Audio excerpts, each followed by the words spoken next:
You're listening to LeaderCast, episode 58. Welcome to LeaderCast, Transforming Missions podcast with Tim Bias and Sarah Thomas, providing you with insights and resources you need to lead a movement of Jesus followers.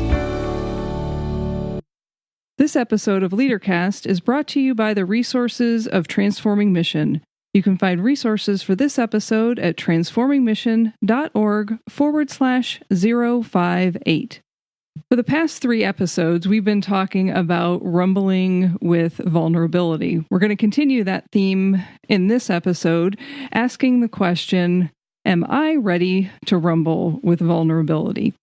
But before we get there, let me give you a scenario of why you might want to ask this question. In the life of our denomination, we recently had a general conference meeting that was dealing with human sexuality. And as you can imagine, people are of a variety of streams of thought in terms of where the church should be and what actually happened at General Conference. So shortly after General Conference happened, I put out in the universe via social media and other means, offering to help coach people if they needed to debrief and or consider how they can best lead their congregation through this time in the life of our church. And what ended up happening, I asked folks to send me a private message because I didn't want it splattered all over social media. And what ended up happening was I ended up getting a bunch of messages from members of local congregations. And their messages were of a wide variety, but they all had the theme of, I'm not sure that I can have a conversation with my pastor. Some of them were things like, I'm not sure where my pastor stands on the issue of human sexuality or where he or she stands in terms of the decisions at General Conference. Others were, I know where my pastor stands and I'm not in the same place, so I don't know if I can have a conversation with them. And then some were, I know where my pastor stands, I'm not sure where I stand, and I'm not sure that my pastor will receive my uncertainty well, and if I can have a conversation with them. And so what was interesting to me about all of that is that people in our congregations were all saying they're not sure that they could have a conversation with their pastor, which, if I'm really honest with you, broke my heart. Because it happened over and over and over again, it made me pause and say, what's going on here? And part of what I think is going on is that we haven't learned to rumble with vulnerability in the life of the local church really well. In some instances, we avoid it altogether. And so today, as we consider the question, am I ready to rumble with vulnerability? I want you to keep in mind that story. Now, you might be thinking, well, this really hasn't played into what's happening in our local congregation right now, and that's fine. There may be a time that in the life of your local church, there's a conflict that happens. It could be anything. It could be over a staff member. It could be over a volunteer. Or perhaps you're trying to make a critical decision around a financial campaign or a building campaign, and you need to rumble with your leadership around making a decision to be able to move forward. A rumble can happen not just in times of conflict and not just in times of uncertainty or stress, but anytime you're trying to make a decision with a group of people. So let me remind you before we go any farther what a rumble is. Actually, Tim, you want to remind us what a rumble is? I will, but let me ask you a question first. Sure. With your story and what you've set up for us for this podcast, the question is not so much about taking a position about an issue, but about having a relationship of trust and vulnerability to the place where you can have the conversation. That's really what you're talking about, right? Absolutely. A rumble is not, and I would say that if it's all about taking up a position, you are not yet to the place that you're rumbling, because you are likely not hearing one another if it's about my position or your position, or we have different positions, or as I just said to one of our colleagues via a text message, there's at least 15 different opinions about what this conversation is really about.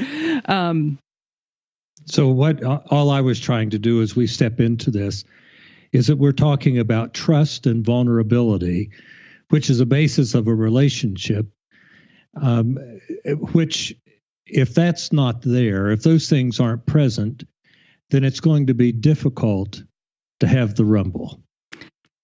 Yeah, I would say if you are stepping into rumbling with vulnerability, to be able to do that, you need trust. But to be able to trust, you also need to rumble with vulnerability. Those things go hand in hand and help and reinforce one another. One doesn't come without the other.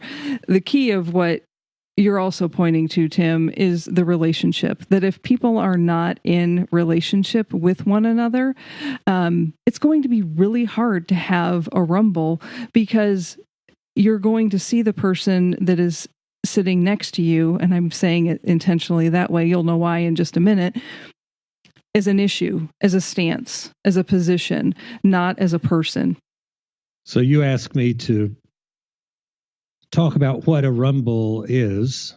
So let me see if I can, maybe if I had done this, I wouldn't have had to ask the question.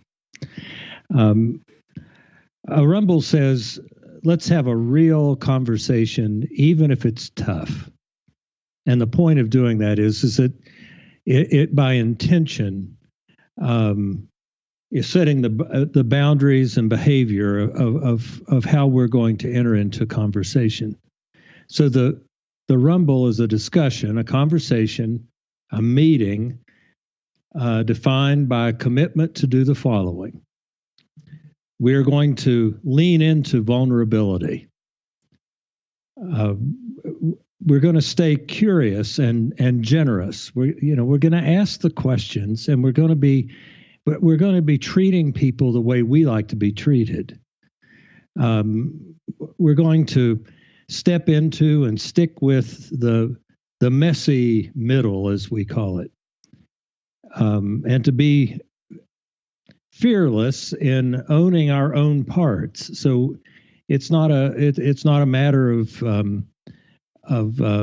saying something and saying, well, that's not really the way I think or feel. It's really owning up to who we are, because we can trust each other in terms of saying who we are.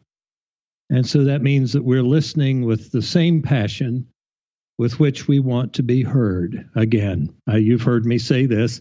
It's kind of like being Christian, doing unto others as you'd have them do unto you. We're listening to others as the way we would like to be listened to. We're speaking to others the way we want others to speak to us. These are some of sometimes we call them ground rules, sometimes we call them guidelines or guardrails. This is what's needed to have a rumble with vulnerability. So we want to ask you the question today. Are you ready to rumble with vulnerability? And you may be saying, well, given what Tim just said, I'm not so sure I want to. We want to walk through a few items that will help you know when you're ready and help you to know that you are ready to rumble with vulnerability. So each of these statements, you're going to want to answer either yes or no. There's no maybe. It's one or the other, yes or no. So we're just going to walk through a few of these, and let me remind you that you can download this checklist at transformingmission.org/058. And there will be additional items that you'll find on the checklist to download in addition to what we have time to talk about here today. So let's start with the first one on the checklist, Tim. Am I ready to sit next to you rather than across from you? For me, that's a very important one. Even not only just have conversation in meetings, but I have difficulty sitting behind my desk and looking at someone across the desk to have conversation. I would much rather sit next to someone or around a table where we can look at each other face to face with nothing in between us. And I think that's really what that means. Yeah, think about the times that you have been in that situation where someone has been seated behind a table or seated behind a desk, and they're informing you of something, and there's nothing that is a conversation about it. It's somebody's telling you something, and this is the way that it is. It's someone imposing something on you. And so whether that is your intention of sitting behind a desk, what you just described, Tim, that the desk being between you and another person is a barrier in terms of being able to participate in truly rumbling. So asking the question, am I ready to sit next to you rather than across from you? And answer that question either yes or no. If you say yes, then you're ready to rumble with vulnerability. If you say no, then I'd ask you to consider why? What is it that makes you want to sit behind a desk, for example? What makes you want to sit across from someone else in that way? What's holding you back from being able to do, as Tim described, sitting around a table with someone else? So you want me to take the next one? Let's just try another one. Sure. Am I willing to put the problem in front of us rather than between us, or slide it towards you? I love this one because the image that I get is someone taking a piece of paper and pushing it towards the person who is across the table from them, instead of saying, "Hey, come here, can we look at this document together?" and trying to read and edit what's happening. Are you willing to lay your cards on the table with an open hand, not with a closed hand? That's how I think about this one. Is the challenge or the problem that is happening, are you willing to name it in a way that you can have a conversation with others and truly put it in front of both of you, not as an obstacle between the two of you? Or it can be more than two person. We're just two people. We're just using the example of two people. And one of the things I would add to that, and I may be more confessional than I am anything else, is that even if you think you have a solution to the problem, why not hang on to it and enter into the conversation to let whatever you have be shaped and molded for something even better? Because if we're talking about leadership, and that's what this podcast is designed for in terms of leaders in the life of the local church, we already know that it's much better for someone to come to a realization on their own than telling them something and telling them how to behave or what to do. So you don't have to have the solution to what the rumble is about. You simply need to be willing to have a conversation. So again, am I willing to put the problem in front of us rather than between us, or slide it towards you? Yes or no? Okay, let's do the next one. I'm ready to listen, ask questions, and accept that I may not fully understand. So on this one, I think about this might be my confession. I think about the arrogance that I've experienced in having conversations with people, that they think that they have the answer and they fully understand what is happening, and they've never even stopped to ask a question about whether or not something has happened or could it happen. So here's a silly example. My first years of full-time ministry, we were preparing to launch a new worship service. And in the midst of that, there was a new church that was preparing to start in the same community.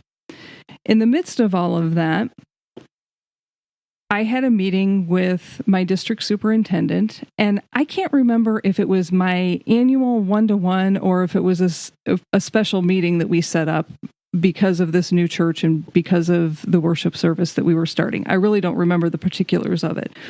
But we met, and in the middle of the conversation, I asked him, can you help me understand why this new church is starting, quite frankly, like right across the street from us? Right across the street and up the road, just a tad. And he said, well, you all wouldn't have done it. You can't do it. And now this was before I was ordained, and so you know that I was risking my future when I said this to him. I said, you never asked. And he looked at me kind of puzzled, and I said, if you had asked, you would have known that we are in the process of preparing to launch a new worship service. Doing exactly what you just described was the purpose of this new church. You didn't ask.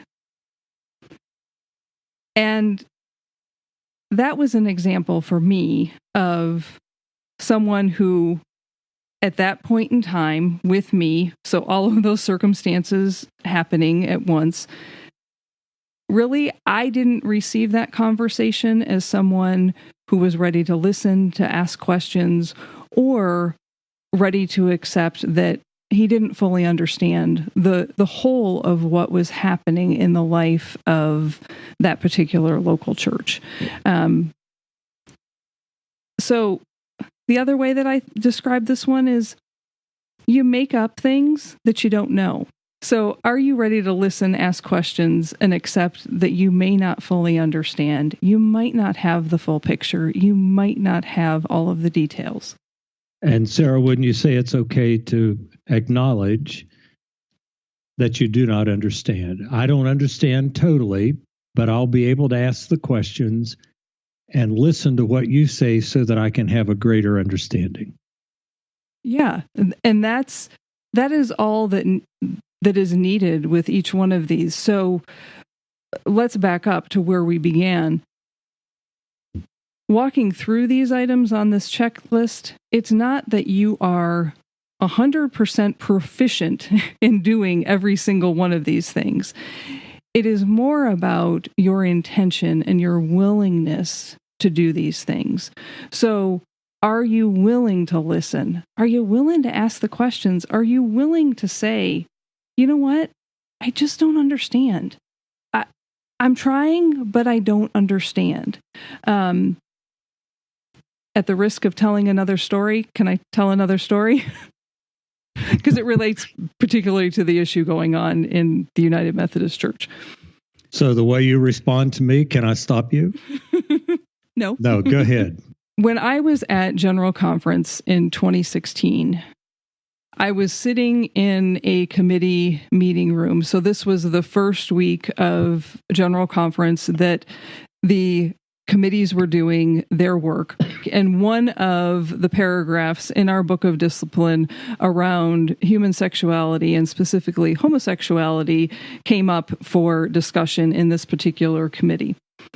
And to be honest, it was the most faithful, intense conversation that I have witnessed in the life of our denomination around everything that has to do with human sexuality. They were listening deeply to one another. They were articulating their particular point of view with grace. People were asking questions of one another, seeking to get clarity around what was happening.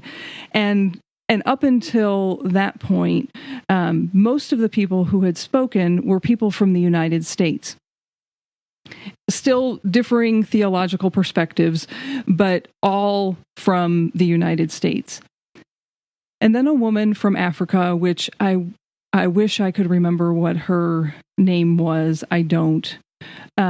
She stood up and she said, "I am trying to understand, but I don't. I'm trying to understand your perspective around this. And I need you to try and understand my perspective. What I need you to know is if I go back to my village and tell them that the church that I am a part of will allow same-sex weddings, will allow pastors who are gay, lesbian, and bisexual to be ordained, I will go back and I will be killed. And my family will be killed."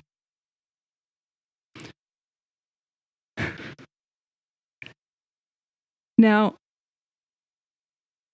the room was silent. You could have heard a pin drop. Because most of the conversation up until that point was around the full inclusion, getting rid of every moment, every mention of restrictive language in our book of discipline.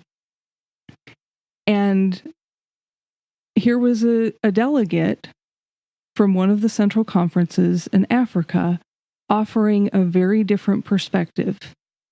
And what I thought to myself at that moment, I was observing this, I wasn't participating in the discussion, was, this is not a choice. This is not a choice.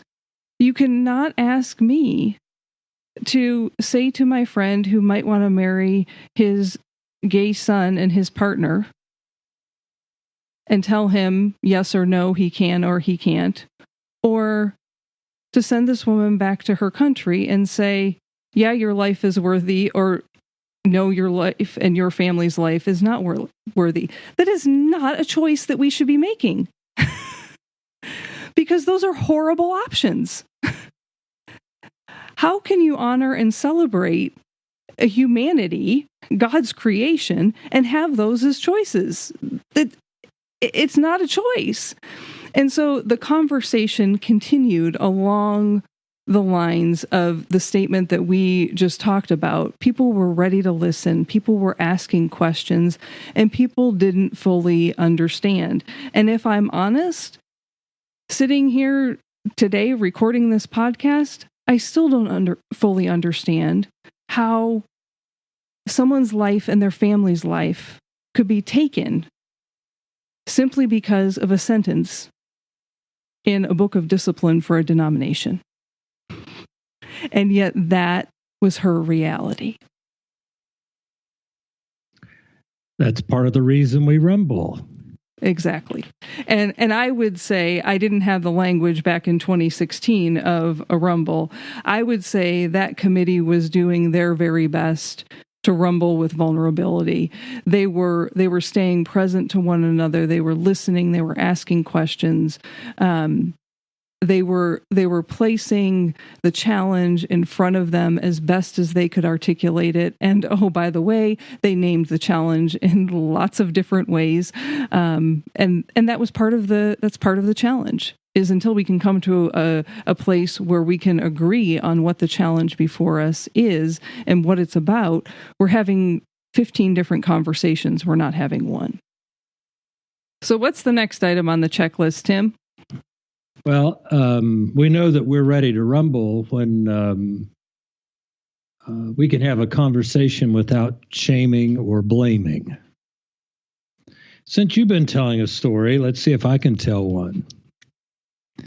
it's it's part of my personality not to enter into conflict. So when I do feel like there's conflict, I look at it all different ways before I step into it, thinking that maybe if I wait long enough, it'll go away.